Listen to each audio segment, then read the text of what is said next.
Venezuela ਦੇ ਜਿਹੜੇ ਭੁਚਾਲ ਨੂੰ ਲੈ ਕੇ ਕਹਿੰਦੇ ਵੀ ਹੁਣ ਫਾਈਨਲੀ ਇੰਟਰਨੈਸ਼ਨਲ ਜਿਹੜੀ ਰਿਲੀਫ ਆ ਉਹ ਉੱਥੇ ਪਹੁੰਚਣੀ ਸ਼ੁਰੂ ਹੋਈ ਆ। ਸਵੇਰੇ ਜਦ ਆਪਾਂ ਖਬਰ ਕੀਤੀ ਸੀ ਤਾਂ 599 ਲੋਕ ਮਾਰੇ ਜਾਣ ਦੀ ਰਿਪੋਰਟ ਸੀਗੀ ਤੇ ਇਹ ਹੁਣ ਆંકੜਾ ਐਵਰੀ ਆਵਰ ਇਹ ਵੱਧਦਾ ਜਾ ਰਿਹਾ ਹੈ। ਇਸ ਮੌਕੇ ਘੱਟੋ ਘੱਟ 920 ਜਾਣੇ ਦੇ ਮਾਰੇ ਜਾਣ ਦੀ ਜਿਹੜੀ ਉਹ ਖਬਰ ਆ ਉਹ ਪੁਸ਼ਟੀ ਹੋ ਚੁੱਕੀ ਆ ਤੇ 3300 ਤੋਂ ਵੱਧ ਲੋਕ ਜ਼ਖਮੀ ਜਿਹੜੇ ਉਹ ਦੱਸੇ ਨੇ। ਸੋ ਜਿਹੜੇ ਵੀ ਰਾਹਤ ਕਾਰਜ ਵਾਲੇ ਆ ਉਹ ਹਮੇਸ਼ਾ ਇਹੀ ਕਹਿੰਦੇ ਆ ਵੀ ਜਿਹੜੇ ਸ਼ੁਰੂਆਤੀ ਘੰਟੇ ਹੁੰਦੇ ਆ ਉਹ ਬਹੁਤ ਜ਼ਿਆਦਾ ਇੰਪੋਰਟੈਂਟ ਹੁੰਦੇ ਆ, ਵੀ ਜੇ ਕੋਈ ਫਸਿਆ ਹੋਵੇ ਤਾਂ ਉਸ ਨੂੰ ਉਹਨਾਂ ਕੋਲ ਪਹਿਲੇ ਜਿਹੜੇ ਆ ਸ਼ੁਰੂਆਤੀ ਘੰਟਿਆਂ ਦੇ ਵਿੱਚ ਜੇ ਲੱਭ ਜਾਵੇ ਤਾਂ ਫਿਰ ਉਹ ਅਲਾਈਵ ਲੱਭਣਾ ਜਿਹੜਾ ਉਹ ਹੋ ਸਕਦਾ, ਬਚਾਇਆ ਜਾ ਸਕਦਾ। ਬਾਅਦ ਦੇ ਵਿੱਚ ਉਹ ਜਿਹੜੀ ਪ੍ਰੋਬੇਬਿਲਿਟੀ ਆ ਉਹ ਕਾਫੀ ਜ਼ਿਆਦਾ ਘਟ ਜਾਂਦੀ ਆ।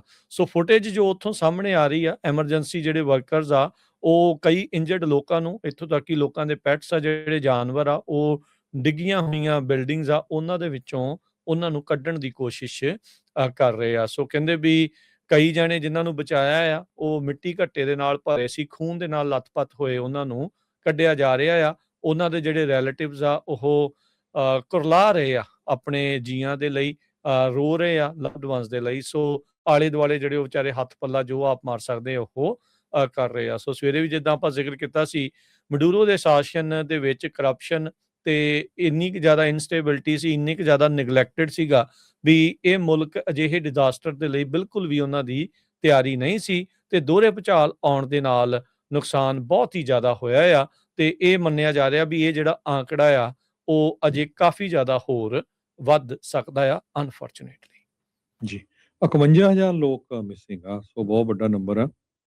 861 ਦੇ ਕਰੀਬ ਇੰਟਰਨੈਸ਼ਨਲ ਵਲੰਟੀਅਰਸ ਮੈਕਸੀਕੋ ਤੋਂ, US ਤੋਂ, ਐਲ ਸੈਲਵਾਡੋਰ, ਸਵਿਟਜ਼ਰਲੈਂਡ, ਕੋਲੰਬੀਆ ਤੋਂ ਉੱਥੇ ਪਹੁੰਚ ਚੁੱਕੇ ਹੈਗੇ ਆ। UN ਨੇ ਕਿਹਾ ਵੀ 1000 ਦੇ ਕਰੀਬ ਐਮਰਜੈਂਸੀ ਰਿਸਪੌਂਡਰਸ ਤੇ 25 ਸਰਚ ਤੇ ਰੈਸਕਿਊ ਟੀਮਸ ਆਲਰੇਡੀ ਉੱਥੇ ਪਹੁੰਚ ਚੁੱਕੀਆਂ ਹੈਗੀਆਂ। ਸੋ ਬਹੁਤ ਜ਼ਿਆਦਾ ਨੁਕਸਾਨ ਹੋਇਆ। ਇਹ ਮੌਤਾਂ ਦੀ ਗਿਣਤੀ ਹਜ਼ਾਰਾਂ ਦੇ ਵਿੱਚ ਵਧੂਗੀ ਜਦੋਂ ਫਾਈਨਲੀ ਜਿਹੜਾ ਆ ਕਾਊਂਟ ਕੀਤਾ ਜਾਊਗਾ। ਸੋ ਦੋ ਭੁਚਾਲ ਲਗਾਤਾਰ 7.5 ਮੈਗਨੀਚਿਊਡ ਤੇ 7.2 ਮੈਗਨੀਚਿਊਡ ਦੇ ਆਏ ਸੀ।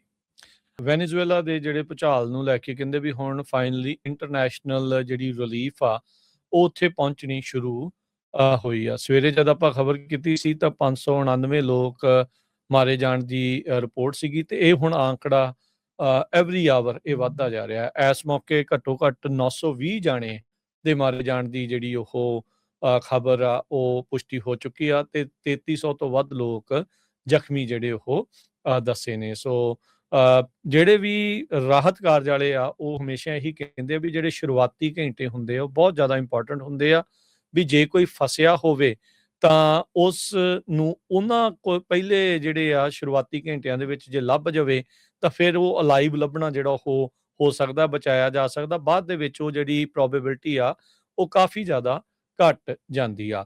ਸੋ ਫੁਟੇਜ ਜੋ ਉੱਥੋਂ ਸਾਹਮਣੇ ਆ ਰਹੀ ਆ, ਐਮਰਜੈਂਸੀ ਜਿਹੜੇ ਵਰਕਰਸ ਆ ਉਹ ਕਈ ਇੰਜਰਡ ਲੋਕਾਂ ਨੂੰ, ਇੱਥੋਂ ਤੱਕ ਕਿ ਲੋਕਾਂ ਦੇ ਪੈਟਸ ਆ, ਜਿਹੜੇ ਜਾਨਵਰ ਆ ਉਹ ਡਿੱਗੀਆਂ ਹੋਈਆਂ ਬਿਲਡਿੰਗਸ ਆ ਉਹਨਾਂ ਦੇ ਵਿੱਚੋਂ ਉਹਨਾਂ ਨੂੰ ਕੱਢਣ ਦੀ ਕੋਸ਼ਿਸ਼ ਕਰ ਰਹੇ ਆ। ਸੋ ਕਹਿੰਦੇ ਵੀ ਕਈ ਜਣੇ ਜਿਨ੍ਹਾਂ ਨੂੰ ਬਚਾਇਆ ਆ ਉਹ ਮਿੱਟੀ ਘੱਟੇ ਦੇ ਨਾਲ ਭਰੇ ਸੀ, ਖੂਨ ਦੇ ਨਾਲ ਲੱਥਪੱਥ ਹੋਏ ਉਹਨਾਂ ਨੂੰ ਕੱਢਿਆ ਜਾ ਰਿਹਾ ਆ। ਉਹਨਾਂ ਦੇ ਜਿਹੜੇ ਰਿਲੇਟਿਵਸ ਆ ਉਹ ਕੁਰਲਾ ਰਹੇ ਆ ਆਪਣੇ ਜੀਆਂ ਦੇ ਲਈ, ਰੋ ਰਹੇ ਆ ਲਵਡ ਵਨਸ ਦੇ ਲਈ। ਸੋ ਆਲੇ ਦੁਆਲੇ ਜਿਹੜੇ ਉਹ ਵਿਚਾਰੇ ਹੱਥ ਪੱਲਾ ਜੋ ਆਪ ਮਾਰ ਸਕਦੇ ਉਹ ਕਰ ਰਹੇ ਆ। ਸੋ ਸਵੇਰੇ ਵੀ ਜਿੱਦਾਂ ਆਪਾਂ ਜ਼ਿਕਰ ਕੀਤਾ ਸੀ, ਮਡੂਰੋ ਦੇ ਸ਼ਾਸਨ ਦੇ ਵਿੱਚ ਕਰਪਸ਼ਨ ਤੇ ਇੰਨੀ ਕੁ ਜ਼ਿਆਦਾ ਇਨਸਟੇਬਿਲਿਟੀ ਸੀ, ਇੰਨੀ ਕੁ ਜ਼ਿਆਦਾ ਨਿਗਲੈਕਟਡ ਸੀਗਾ ਵੀ ਇਹ ਮੁਲਕ ਅਜਿਹੇ ਡਿਜ਼ਾਸਟਰ ਦੇ ਲਈ ਬਿਲਕੁਲ ਵੀ ਉਹਨਾਂ ਦੀ ਤਿਆਰੀ ਨਹੀਂ ਸੀ ਤੇ ਦੋਹਰੇ ਭੁਚਾਲ ਆਉਣ ਦੇ ਨਾਲ ਨੁਕਸਾਨ ਬਹੁਤ ਹੀ ਜ਼ਿਆਦਾ ਹੋਇਆ ਆ ਤੇ ਇਹ ਮੰਨਿਆ ਜਾ ਰਿਹਾ ਵੀ ਇਹ ਜਿਹੜਾ ਆંકੜਾ ਆ ਉਹ ਅਜੇ ਕਾਫੀ ਜ਼ਿਆਦਾ ਹੋਰ ਵੱਧ ਸਕਦਾ ਆ ਅਨਫੋਰਚੂਨੇਟਲੀ। ਜੀ 51,000 ਲੋਕ ਮਿਸਿੰਗ ਆ, ਸੋ ਬਹੁਤ ਵੱਡਾ ਨੰਬਰ ਆ।